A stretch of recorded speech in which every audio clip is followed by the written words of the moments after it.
Oke, bertemu lagi di channel Nature Techno. Dalam video kali ini, saya akan membagikan dan mempraktekkan cara dalam menampilkan data dari sheet lain.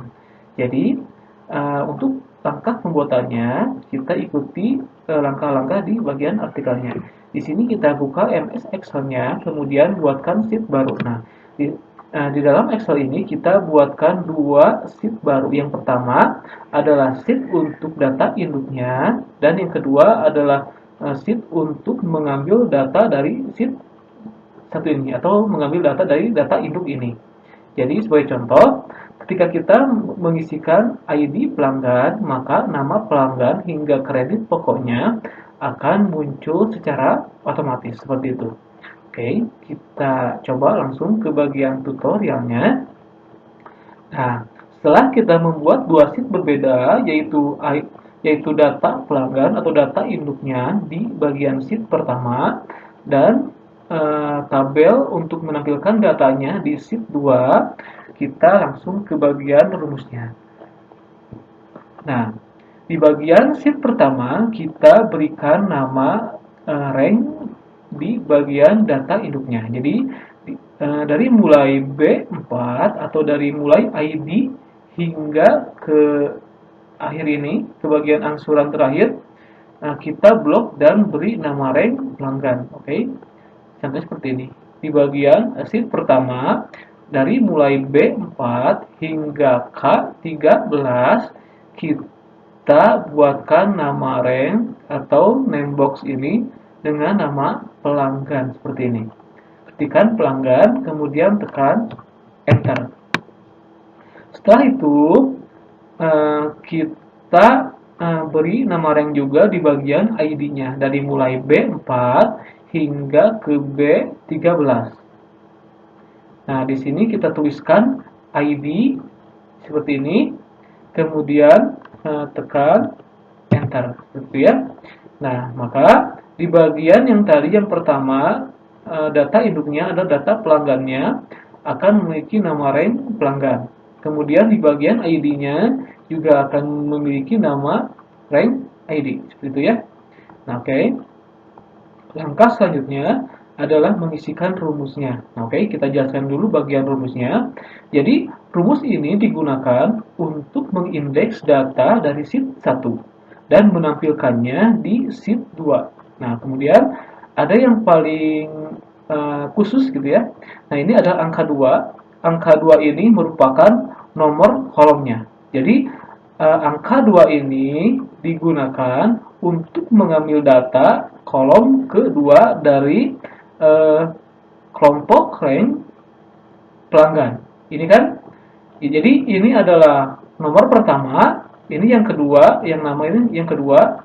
Jadi ini yang pertama, yang kedua, yang ketiga, yang keempat, yang kelima, nah ini yang keenam, dan seterusnya. Jadi nomor kolom ini dihitung sesuai dengan nama rank yang kita buat. Jadi ini pelanggan kan, dimulai dari sel B4 atau kolom ID pelanggan. Jadi kolom ID pelanggan ini adalah nomor 1. Nama pelanggan ini merupakan nomor 2, situ ya. Jadi angka 2 ini digunakan untuk mengambil data nama pelanggan. Nah, kemudian untuk angka 3 ini digunakan untuk mengambil ini, tanggal pendaftarannya. Ini ya. Kemudian untuk nomor 8 ini, nah ini ya, kita coba 1, 1, 2, 3, 4, 5, 6, 7, 8. Berarti angka 8 yang digunakan pada rumus ini untuk mengambil data lama angsurannya. Oke, kita coba langsung ke bagian tutorialnya. Nah, teman-teman tinggal mengkopikan rumus ini ke bagian Excel-nya. Jadi, di sheet kedua, aktifkan sel C4 dan kemudian masukkan rumus ini. Oke, kita kopikan dulu, copy, dan masukkan ke sel C4. C4 itu di sini ya. Di bagian sheet 2, sel C 4, kolom C baris 4. Di sini ya, kita pastekan, kemudian kita enter. Nah, oke, sekali lagi. Nah, angka 2 ini digunakan untuk mengambil nama pelanggan. Karena nama pelanggan ini berada di nomor kolom 2 di bagian data induknya. Oke, kita lihat lagi. Nah, ini ya, ada di nomor kedua. Karena apa? Nah, rank yang dibuatnya dari mulai ID pelanggan. Jadi ID pelanggan sekali lagi merupakan nomor kolom 1 dan nama pelanggan merupakan nomor kolom 2, seperti ya. Jadi angka 2 ini digunakan untuk mengambil data nama pelanggannya. Oke, kita enter. Oke, kita buktikan ya. Kita coba masukkan N001. Di sini kita masukkan N001. Maka akan muncul nama Jai. Ini ya, Jai. Oke, kita coba lagi menggunakan nick yang berbeda, misal N002. Kita enter, maka akan muncul nama pelanggan Upik. Oke, kita buktikan N002 namanya Upik. Benar kan? Nah, itu. Oke, kita perbesar. N002 namanya Upik. N002 namanya Upik. Oke, kita uji coba lagi menggunakan N007 misal. Kita enter. N007 nama pelanggannya Ahmad. Oke, kita cek N007 nama pelanggannya Ahmad. Nah, jadi itu adalah rumus yang bisa kita gunakan untuk mengambil data dari sheet lain seperti itu. Kemudian kita lanjutkan ya hingga mengisi semua bagian ini sampai kredit pokok. Nah, untuk tanggal pinjaman berarti menggunakan nomor kolom 3. 1, 2, 3 ya. Nah, jadi kita kopikan lagi di sini. Nah, ini aktifkan sel C5, kemudian masukkan rumus berikut ini. Nah, kan perhatikan dulu di sini menggunakan angka 3 karena tanggal pinjaman berada di nomor kolom 3 seperti itu ya. Kita kopikan dulu. Copy. Kita masukkan ke bagian sheet 2 di bagian tanggal pinjaman. Oke, kita pastikan ini angka 3 ini untuk mengambil data tanggal pinjamannya. Oke, kita enter. Nah, ini ya 81/2021. Nah, di sini akan sama untuk ini ya. Nah, ini. Oke. Kemudian kita lanjutkan ke bagian berikutnya. Di sini kita akan mencari 8 itu apa ya? Bentar.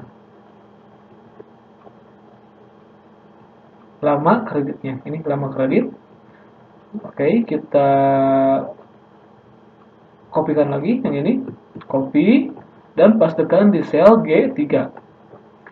G3 di sini ya, G3 kita pastekan. Nah, lama kreditnya adalah 20 kali pembayaran. Oke, kita buktikan lagi. Nah, ini ya. Nah, ini ya. Bisa tertera dengan jelas.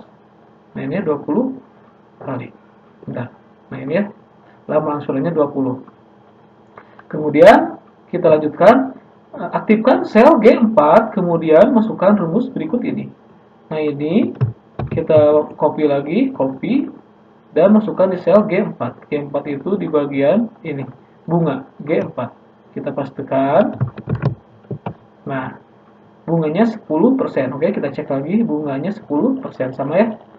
Oke, kita lanjutkan. Yang terakhir ada ini. Copy dan masukkan di sel G5. Sel G5 itu di sini, kredit pokoknya. Oke, kita pastikan dan kita enter. Nah, ini kredit pokok ini ngambil di bagian ini 4 juta ya. Kita cek lagi, benar kan 4 juta. Nah, jadi itu adalah cara untuk mengambil data dari sheet lain. Oke, kita buktikan lagi ya. Kita ganti menggunakan nick N009 misal. Kita enter, maka semua datanya akan muncul secara otomatis. Nah, teman-teman juga bisa mengembangkan lagi rumus ini sesuai dengan kebutuhan. Jadi intinya adalah penempatan ranknya. Jadi ini ya, data induknya rank dengan nama pelanggan. Jadi teman-teman harus mengingat nomor kolomnya. Jadi nomor kolomnya akan dipanggil sesuai dengan ID yang digunakan seperti itu ya. Oke. Untuk teman-teman yang masih bingung untuk penjelasan di sini atau di dalam video ini, teman-teman bisa langsung mengunjungi bagian artikelnya. Nah, di sini saya sudah menyiapkan setiap rinci penjelasannya, jadi teman-teman bisa langsung mengcopy rumusnya di sini ya. Ini ada rumusnya, teman-teman bisa langsung mengcopy dan kemudian bisa juga mempelajarinya kembali. Oke, terima kasih.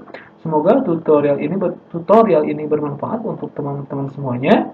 Jangan lupa untuk share sebanyak-banyaknya dan selamat untuk mencobanya.